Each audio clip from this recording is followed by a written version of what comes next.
Welcome to Future Learners, the show designed to empower students, parents, and educators. Join us as we explore the ever-evolving landscape of schooling, learning, and what it takes to succeed in today's world.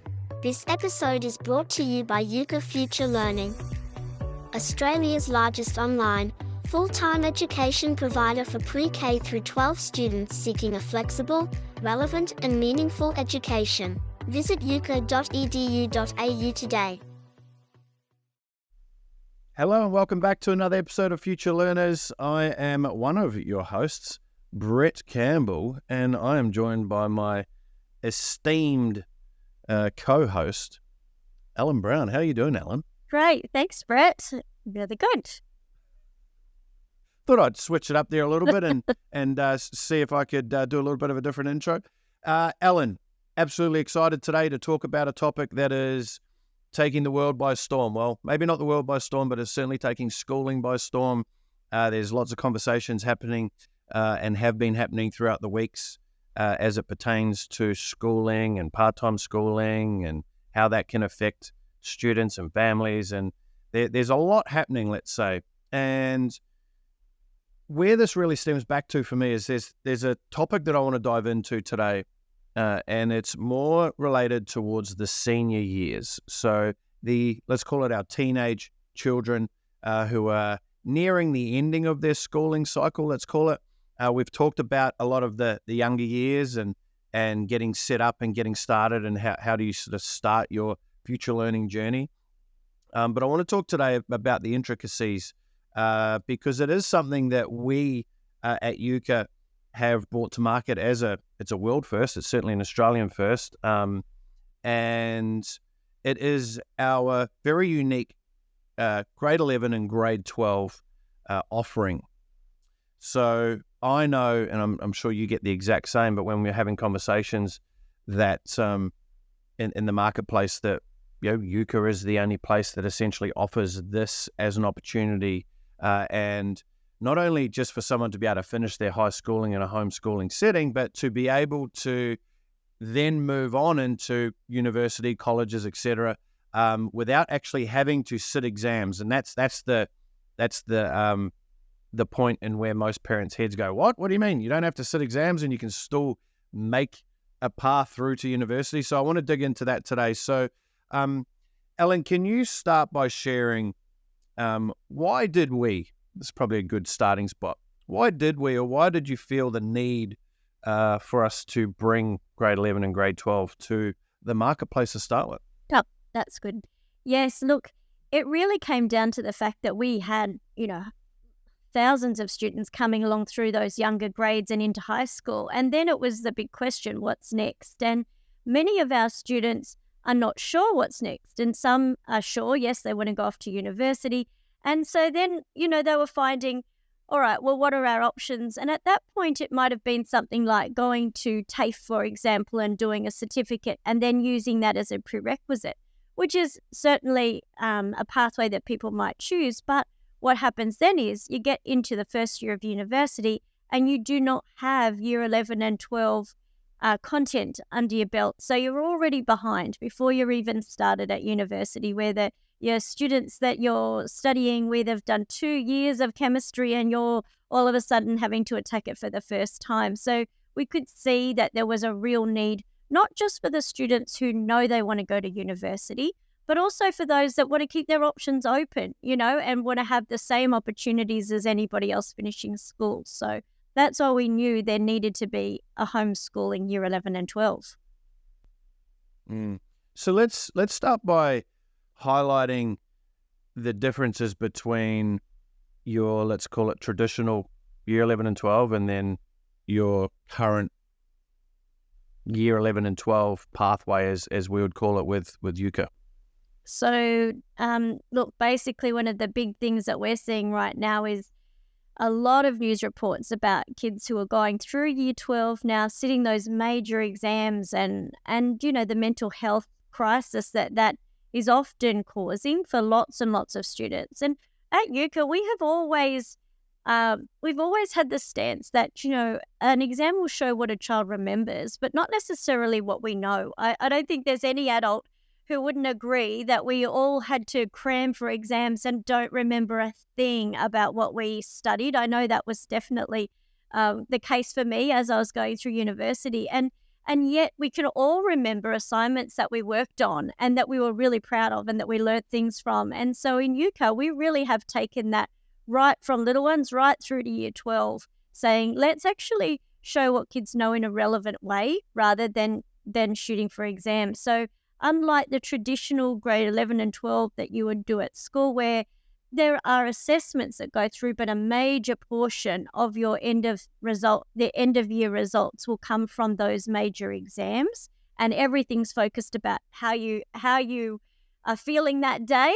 Euka doesn't do that. So that's probably a big point of difference, where our assessments are spaced right across the year, that students have the opportunity, and I know we'll get into this more later, but they have the opportunity to be able to resubmit work and to learn from their assessments rather than thinking their assessments are the be-all and end-all. Yeah, imagine that, being able to learn from your mistakes, right? That was the big thing for me when I was certainly at high school, where I was lucky in a sense because I skated along through high school because I knew that the game here is at the end of each term or at the end of each year, I'm going to be having a really big set of exams, and I know that I just need to make sure that I pass that exam because that's going to give me my mark. So I would do the most minimal viable work necessary throughout the entire year, and I just somehow was able to cram, in the last sort of 3 to 4 days before an exam, I would just go through, and I happened to be able to hold information for at least up until that exam had finished, let's call it. I didn't necessarily retain majority of it, that is for certain, but just enough to be able to get by. But I thrived under that because I class myself as probably a lot more of a risk taker in that sort of bucket, and I like pressure and I thrive under pressure, where we know the majority of people on this planet do not thrive under pressure, and it's actually causes more pressure, and it's this cascading event of, we're going to put you in a scenario where you're going to start to feel pressure. And the more pressure you feel, you're going to feel even more pressure. And then that's going to give you even more pressure. And you're going to be worse and worse and worse. And you're going to turn up to the exam and you're just going to be absolutely out of this world because you're already thinking, I've already failed, my life's over, this isn't great. And that's not a great setting to set someone up for success with. So that, I think, is the precipice and one of the most, I'll say, beautiful things about being able to provide an environment for students who don't need to put all their eggs in this one basket, right? Totally agree. And what's interesting is we've really been guided by the universities in that. If you look at university marking these days, only a very small portion of your end of year results will come from exams.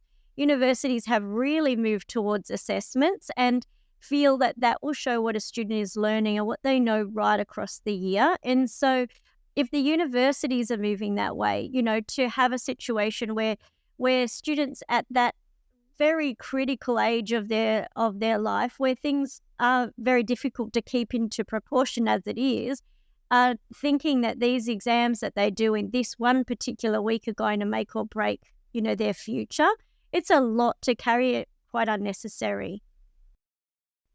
I quite often get asked when I say students are allowed to resubmit their work, how are we able to allow that to occur? Like, what is that legal? Right? It's like, but don't you have to pass or fail your exam, or then you can't move through? You have to sit the entire year again. Like so.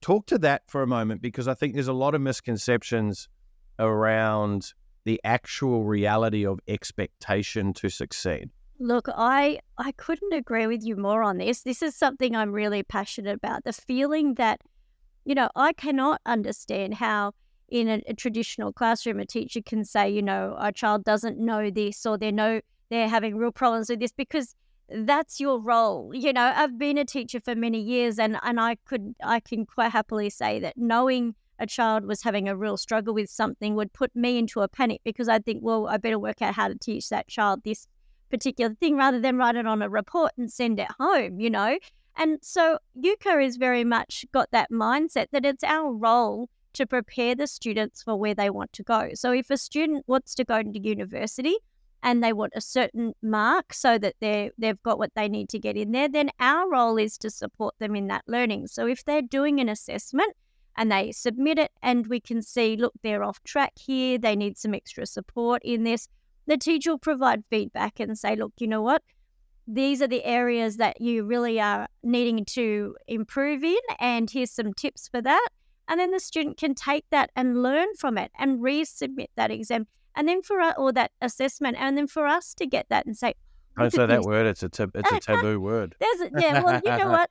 The interesting thing about it is that then indoctrinated in they it. can resubmit it, and then we can say, right, they've got the learning. Like, that's actually our role. Our role's not to go, oh, sorry, you failed. Well, too bad, too sad. Let's move on. Like, that's actually all the way through homeschooling. That's a real feature for Euka, where our assessments are always about, let's make sure they've got what they need and then move on. And that's why it works very well with the self-paced learning that we've got going on. So if a student does come across something that they're really struggling with, they can take the time they need to learn it. If they go off to university, they are so well equipped. That's the big part that we're hearing back from the universities themselves. Mm-hmm. So let's give a bit of a description or overview of the differences between, because not only do we offer the grade 11, the grade 12 program, but we offer two different versions of it. So there's the UPC, University Pathway, or there's the non-university pathway. So, it pretty much says what it is. It's if you have ambitions to progress in your learning journey post the schooling, then we would obviously recommend going down a university pathway. Even if you're maybe thinking about it in the long term, that would be the thing. But if you have zero ambition to do that, and you might want to go off to do a trade, or you want to go and do travel the world, or whatever the fill in the blank, then there's obviously an option where you don't have to go down that route. What's the difference between the two? Yeah, so look, the difference is that in the year 11 and 12 course that is non-assessed, there's the same subject, same textbook, same lessons, everything's the same. The assessments then become optional, or you do the assessment and we provide a marking rubric. And because your parent is the supervisor, they might work on marking that with you. So that is a non-assessed program, but you're not missing out on anything as far as the learning goes. You're still having the same learning, still self-paced. So the big difference is that in the university preparation course, that's where the same assignments can be submitted for the teachers to mark.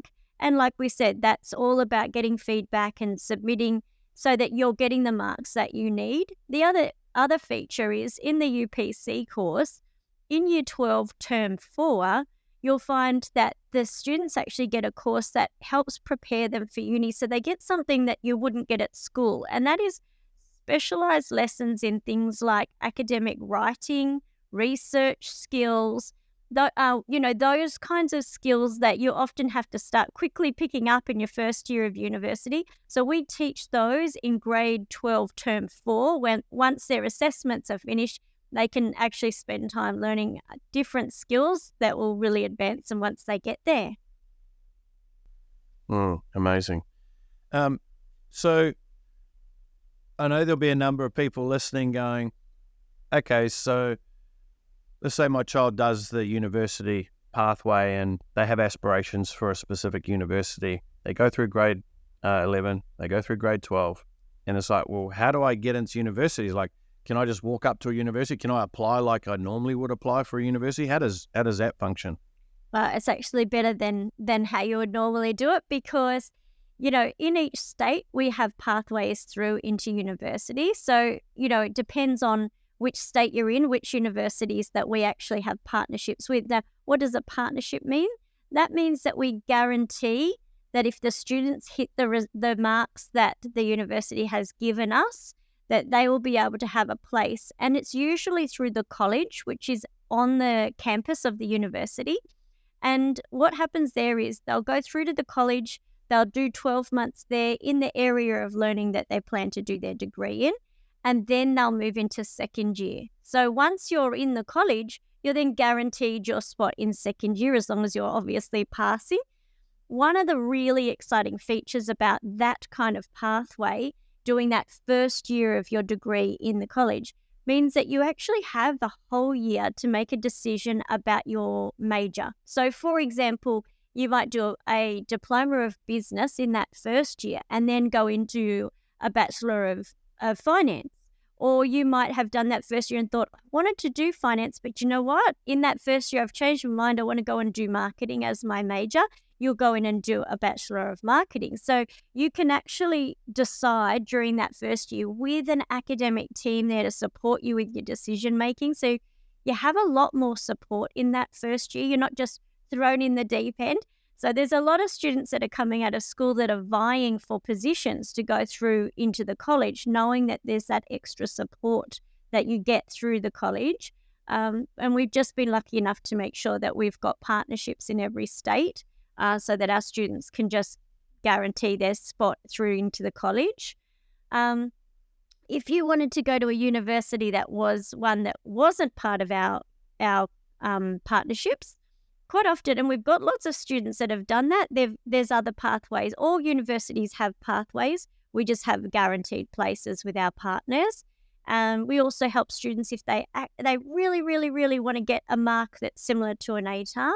We can help them sit the STAT exams, a STAT exam, if they want to. But we have very few that want to do that because it's unnecessary. So, yeah. So let's talk about that, because that's something that pops up quite frequently is this ATAR. So tell everyone what is an ATAR and what place does it really play? Yeah, so an ATAR is a mark that you get at the end of doing your exams, and that mark is used to look across the universities, and there's certain grades that you need to get, a certain ATAR number that you'd need to get to go into specific courses that you might choose. Whereas with our pathway option, then without an ATAR, you'll go in through the college and then you'll be able to go to the course. So there won't be the need to have an ATAR at all. So that's one of the big pluses. Yeah, absolutely. What other benefits do you see outside of the many that we always talk about here on the show, but as it pertains purely for the grade 11 and grade 12, we're talking 15, 16, 17-year-olds. Actually, we have one whiz kid. One of our 14-year-olds is doing the program and already through to university, which is great in itself. But what benefits do you see for the students themselves? Because there's not only there's tactical benefits to working with us at Euka and providing those pathways and opportunities, but where's the benefit for the student as well as they're sort of growing and evolving and they're faced with the next steps? Yes. So look, some of them are the same that face all our homeschoolers, is the opportunity to be flexible in the timing that they're taking on their subjects. So they can go as fast or as slow as they feel is comfortable for them. It also means a lot of our year 11 and 12 students are doing things like working part-time or doing traineeships or all kinds of things around their learning, which gives them a lot more life experience as they're heading into university. The other big thing is that the universities that we're partnered with are giving information sessions and are happy to support our students while they're still in high school. So it means that they have the opportunity to touch base with people who are actually at university and find out about open days and go there and have a talk to lecturers. And so the transition between year 11 or year 12 and university isn't this big drop off and into an unknown world. It is actually touching base with people they will have already spoken with or been in information sessions with prior to even getting to the university. So very smooth transition. And of course, the exam thing. We don't have the big stress of exams, which means that instead of that cramming that I also partook in when I was going through school and university, and I was somebody who found it a very stressful experience. Like, I always would think, when you're walking out of an exam and you go, oh, I know now. But, in that quick moment, you couldn't remember something and you get to the car and you could tell everything about it. And that's just such a shame, it shouldn't happen. So not having those exams, and that means that knowing that the knowledge that you have obtained over those 2 years is actually useful to you. It's gone into your long-term memory. You're going to walk into university and walk into a lab in a chemistry and know exactly what has happened because you've done it yourself before and you've remembered it all because it's meaningful to you. So there are some really big pluses. So let's talk about the program itself in a sense of expectations of a grade 11, grade 12 student. So sure. You got your core subjects. Then what else do I get to do? What choices or freedom, flexibility do I have within that? Yeah, I like that. So when you do start, and you've said a few interesting things there, like pick your subjects. So, in the traditional sense of schooling, you'd pick your subjects in year 11, and you know what? You're stuck with them for 2 years. And you might have gone, oh, I love modern history. And then you might have started and gone, oh, I can't stand it. Now I've got to do this for 2 years. So we don't do that at Euka. So when you've done year 11, you're going to resubmit and pick your subjects again for year 12. And you might have changed your mind. You might find, you know what, I've got something else. So that's a really big plus because you're not stuck with something. The other one is that students are able to come to Euka and join year 12. So if they've been at school in year 11, you couldn't change schools between year 11 and 12 because the marks have to carry over between year 11 and 12 for your final mark. Whereas at Euka, your final mark's going to be based on your year 12 program. And so you're obviously drawing on the knowledge that you've got from year 11. But if you're coming out of the school system, that's just not working for you and you want to start Euka in year 12, you can certainly do that. So that's another really big plus as well. And to wrap this up, I think we've covered off on all the points we need to there. Anything else that you think parents would need to consider or think about, entertaining, taking their child out of school to complete, year 11 or 12, or they are continuing on through their journey? What do they need to consider? What other things there? Look, there's 2 that jump into my mind. Like the first one is that your child is going to have just the same opportunities as a child that's going through a traditional year 11 and 12 system. So they're going to have all those same opportunities to go and be or do whatever they want to do later. But the other one, which I think would be a big one, is don't tell me you have to remember your 11 and 12 subject content or, as a parent, we don't want to be in a situation where that causes us to panic. And to rest assured that with Euka, we have great teachers and people supporting the students. And we also have, a really good program that provides a student with all the learning that they're going to require. So allowing a parent to be a support person rather than feeling like they need to remember it, or if they didn't do year 11 and 12, that they don't have to feel like they need to somehow learn it themselves. Yeah, and look, if you're a smart cookie as a parent, you might be able to do a chemistry lesson with soap suds and water and get your children to do the dishes and get creative with how you run your sessions. But Ellen, appreciate the insights as always. I know that's going to fill a lot of gaps for many parents out there considering the journey of year 11 and 12 for their children. So we'll wrap that up right there. But as always, appreciate everyone tuning in to this show. Ellen and myself love bringing as much information and knowledge as we possibly can. As always, please head over to iTunes, drop us a 5-star review and a comment.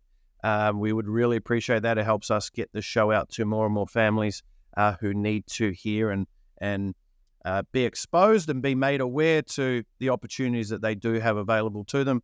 And if you're watching on YouTube, give us that thumbs up, like, subscribe, all of those buttons that you could press. Make sure you press them all. And Ellen, I will see you on the next one. Thanks so much, Brett.